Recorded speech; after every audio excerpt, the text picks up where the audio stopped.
Genèse, chapitre 38. En ce temps-là, Juda s'éloigna de ses frères et se retira avec un homme d'Adulam nommé Hira. Là, Juda vit la fille d'un Cananéen nommé Shua. Il la prit pour femme et alla vers elle. Elle devint enceinte et enfanta un fils qu'elle appela Er.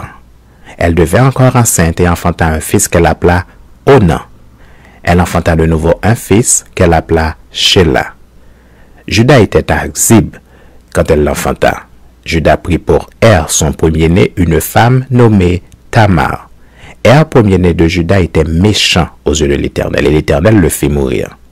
Alors Juda dit à Onan, « Va vers la femme de ton frère, prends-la comme beau-frère, et suscite une postérité à ton frère. » Onan, sachant que cette postérité ne serait pas à lui, se souillait à terre lorsqu'il allait vers la femme de son frère, afin de ne pas donner de postérité à son frère. Ce qu'il faisait déplut à l'Éternel, qui le fit aussi mourir.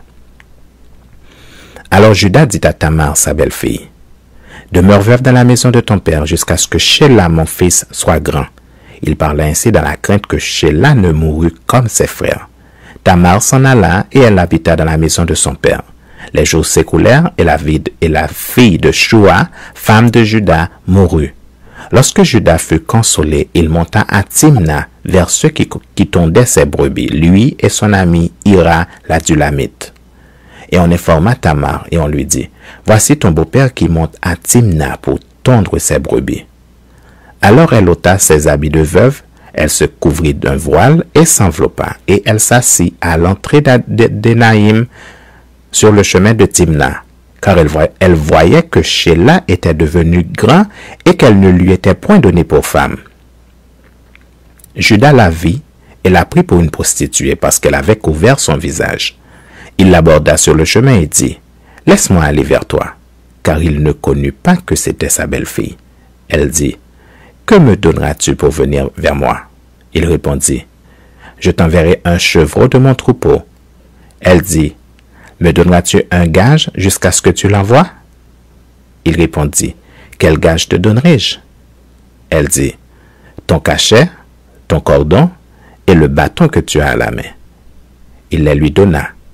Puis il alla vers elle, et elle devint enceinte de lui. Elle se leva et s'en alla. Elle ôta son voile et remit ses habits de veuve. Juda envoya le chevreau par son ami l'Adulamite pour retirer le gage des mains de la femme, mais il ne la trouva point.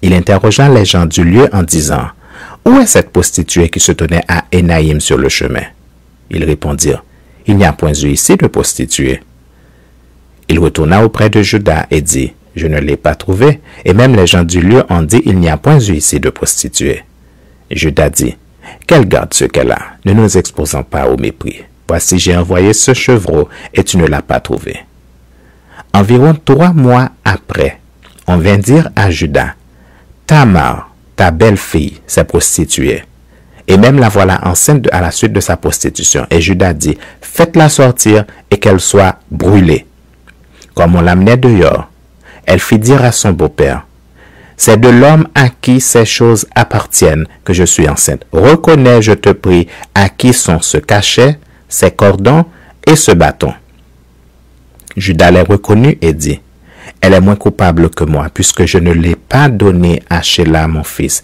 et il ne la connut plus. » Quand elle fut au moment d'accoucher, voici, il y avait 2 jumeaux dans son ventre. Et pendant l'accouchement, il y en eut un qui présenta la main.